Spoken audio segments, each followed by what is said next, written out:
All right, it's starting to thaw out here a little bit. I'm gonna get on this roan horse here in a few days. The ground's been frozen, but it's all thawing out. But I just wanted to take a minute. This little roan Mustang, these are two Mustangs. I've worked with the roan quite a bit, the bay not so much, and I just want to show you how I go to catching my horses. Now this is not day one. I have worked them in a round pen. I've roped them off another horse. But this is the way I go about catching horses. I tie these halters. This particular halter is, it's probably 10, 15 years old. It's been out in the weather. It's one of I tied. I used to tie quite a bit of them, but for other guys. But this is made out of PNW Select. They're the makers. This is American-made stuff, and it's just phenomenal halter cord. PNW makes all the halter cord for all different kinds for many of the popular clinicians out there. But this is the style I like the best, this stiffness. You can put a bull snap on there if you want to, but I don't put a snap on there, but it's certainly okay if that's what you want to do. 15-foot lead rope. I'm not a big fan of a popper because the popper will usually scare them. So I just leave the end like that or burn it or whatever. And if you notice here, I've got a knot on the very end, okay? I don't have a little piece of copper conduit or aluminum conduit or whatever. I've got a knot on there, and there's a reason I put that knot on there. How many times have you been catching a horse and before you can get it tied, they'll pull away from you? So that's not the only reason, but I have this, and then I have other series of knots that goes on the pole of the horse. But you're gonna see why I do this, because when I catch my horses, for a long time when they're green, I catch them from the front. I catch them and they're looking at me with both eyes, they stay balanced, and I slide it right up over their ears. I rub them and pet them. So basically by doing that, I'm keeping them balanced in the right eye and the left eye. A lot of times horses, they get to being caught from the left side and they get real strong-eyed. I remember when I was in Montana riding a lot of horses for a certain ranch I worked for. We had pens and pens of horses. We had 6 horses in a pen. Each trainer would ride. And I had my horses, I'd go to the gate, I'd open the gate, and they'd hear the chain rattle, and they'd start moving around. And I'd walk in there, and I'd look at the one I wanted to catch, I'd look at his hind foot, and I'd cluck. Man, that sucker, and he'd come walking right to me. And he'd come up to me, and he'd just turn his head like, here I am, catch me. And I thought I was pretty cool. Well, that is pretty cool. But there's something cooler than that. When a horse comes up to you and goes, whoop, and looks at you with both eyes and says, here I am, catch me, right or left side, you see. Anyway, so you're gonna see how that horse is looking at me. He's faced up. Now he's drifting away because I pointed at him. But watch how I kind of work things around, and just watch me how I catch this roan horse.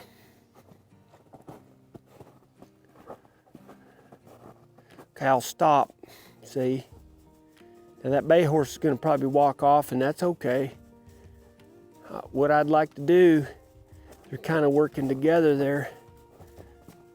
Okay. See, that bay horse is looking at me, and that's okay. I don't want to I don't want to foul something up here. So there, that roan horse is looking at me, and that's what I want. I'm gonna kind of step over here. I want to see if I can get his hindquarters to step across there. See if I can get his hindquarters without him leaving. Now if he's by me, watch, I'll step out in front of him or just kind of block him a little bit. And just see, as long as he's looking at me, That's a good deal. That's a good deal. Good deal. I don't just charge right on up there to him. Now, if he was the only horse in here, I would do this a little bit different, but I don't want to get that bay horse boogered and upset. There, that was good, see? Yeah, that was really good, see?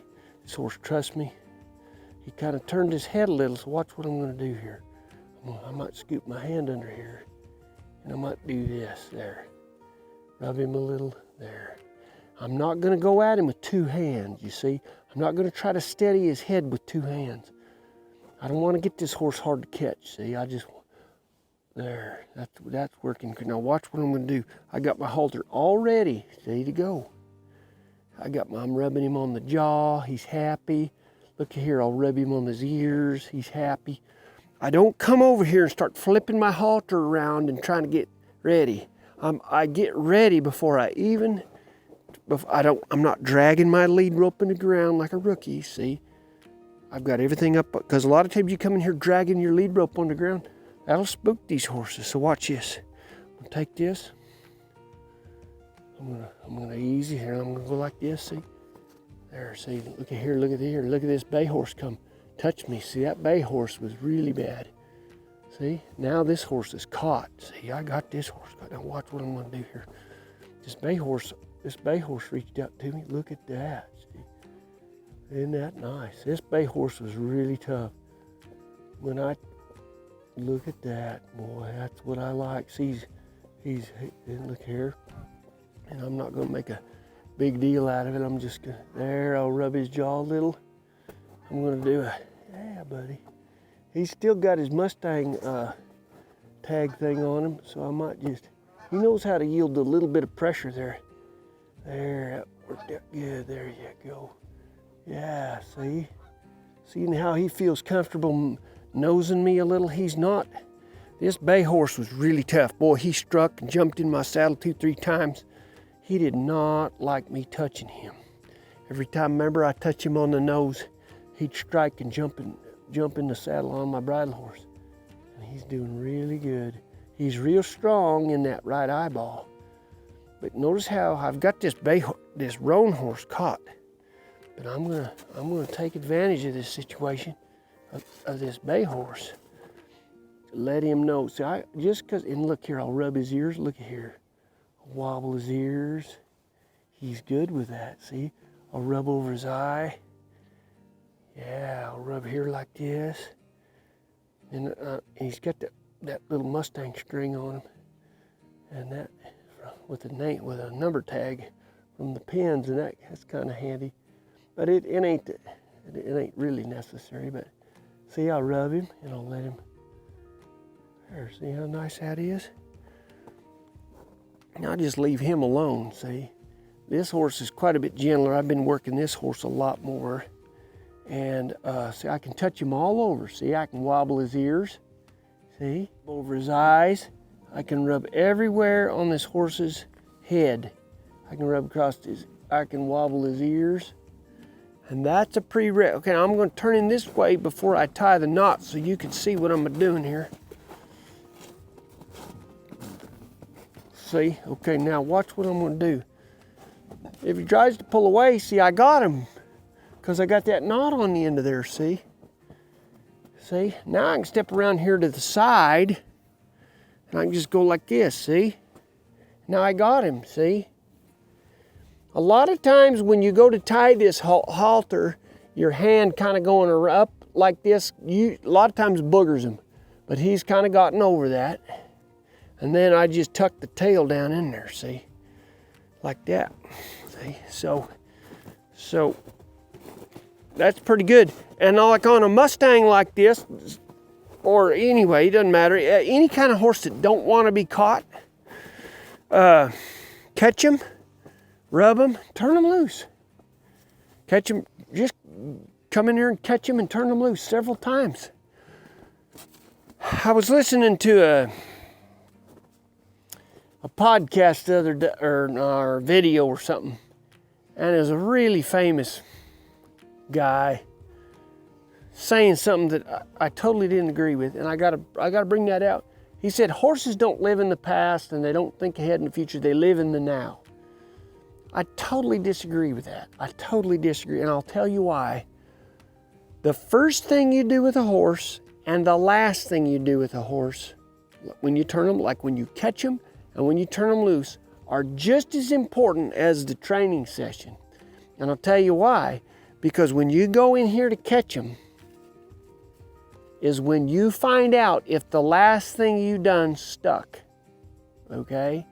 Because a lot of times these horses are like, I don't want to get caught because I'm gonna get just a lot of pressure. Or a lot of times horses will, you know, they're thinking they want to get back to the barn. Well, if they don't think ahead, why are they rushing back to the barn? You see, so that's a bunch of bull. Horses are very, very intelligent. They put things together. The last time this guy had me, he was doing this. I don't think I want this guy around me, you know. But anyway, I just wanted to point that out. But the first thing you do with these, look at that other Mustang. He's right here. He could be over there with his butt facing us, but he's not. He's right here. So another little quick thing, this is really what I wanted to show y'all is I really like these horses. I'm gonna put that right on the ground. Watch this horse. I'm gonna put this horse's, look at there. I dropped this horse's head right there, just like that. And what I want this horse to do, I would like my horse's head main line either parallel with the ground or lower, like right there. That's where I would like his head. And I can put this horse's head right on the ground. Now, you might ask, well, why do you want to do that? I'm going to tell you something right now. Have you ever seen horses going around with their heads up in the air? A horse with his head up in the air, see, I just dropped it a little there. A horse with his, like that horse right there, see? A horse with his head up in the air, his body's on alert. And his body's going to start releasing chemicals like adrenaline, like, okay, like a hammer on a 357. It's time to go. But a lot of times when you see horses in nature walking around, grazing, endorphins or natural tranquilizers are being released in their body, you see, that relax them, you see. And I don't know where I saw it, but it's a known scientific fact that this zone, rubbing this zone in their neck, releases endorphins, because that's where mama used to rub them. See, so see, that's what I want. I want this horse's head low and relaxed, because when I ride him, that's where I want that head. I want that head, I want that pole low. Now, I don't mean I necessarily want it in the dirt, but if he naturally packs it low, well, then that's fine. But most horses don't pack their head down there in the dirt.